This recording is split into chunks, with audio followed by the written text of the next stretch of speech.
Dr. Judy Mikovits has been called one of the most accomplished scientists of her generation.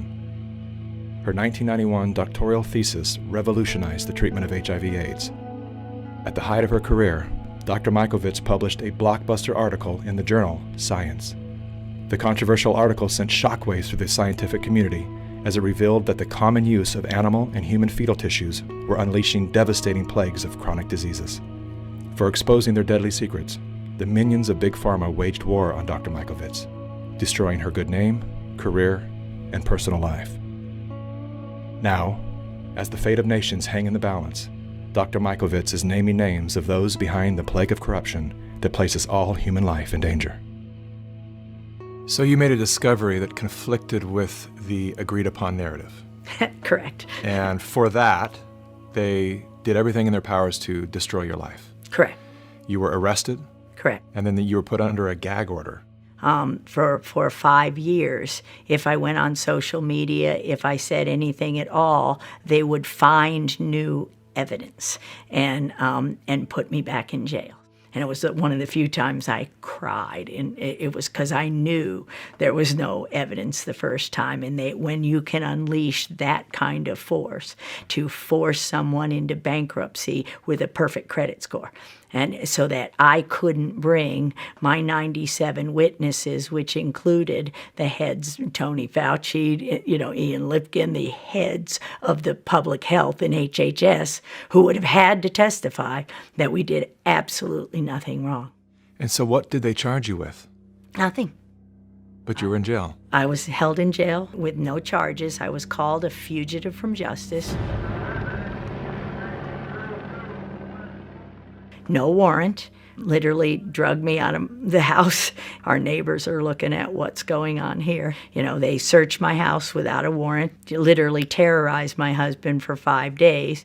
They said, if you don't find the notebooks, if you don't find the material, which was not in my possession but planted in my house. As if you took intellectual property from the laboratory. Is Yes. that correct? It was intended to appear as if I took confidential material, names, and intellectual property from the laboratory.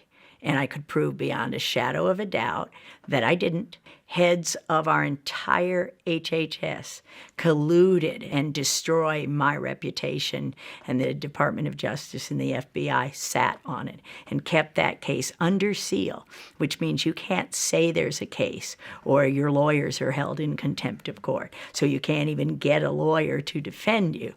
So every single due process right was taken away from me, and to this day remains the same. I have no constitutional freedoms or rights.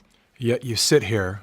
I think a lot of people would probably have just taken the retirement out early, laid low, but you have decided to come forth when your gag order has been released to write a book called Plague of Corruption, Restoring Faith in the Promise of Science, and you are naming names. Absolutely.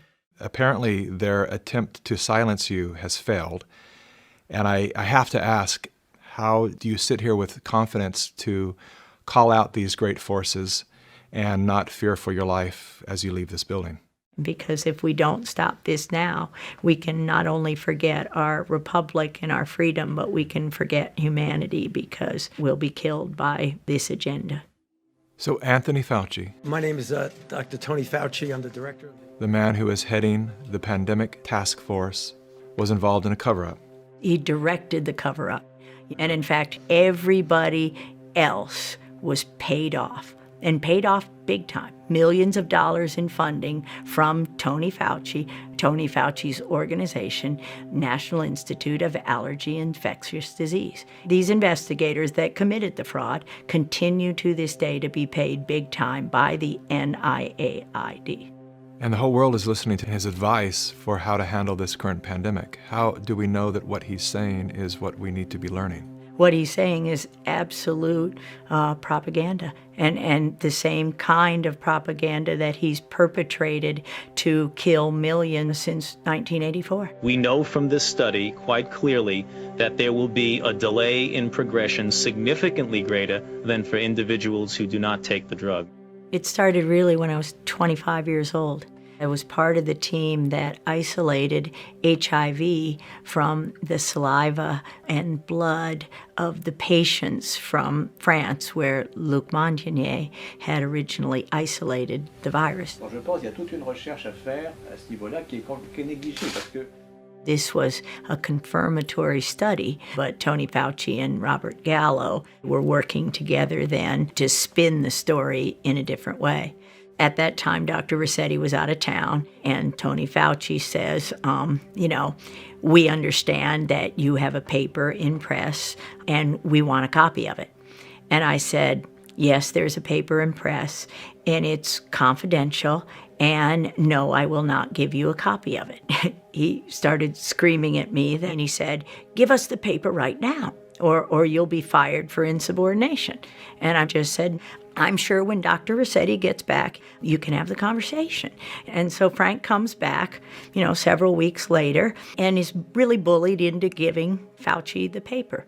Fauci holds up the publication of the paper for several months, while Robert Gallo writes his own paper and takes all the credit, and of course patents are involved. This delay of the confirmation, literally led to spreading the virus around, killing millions.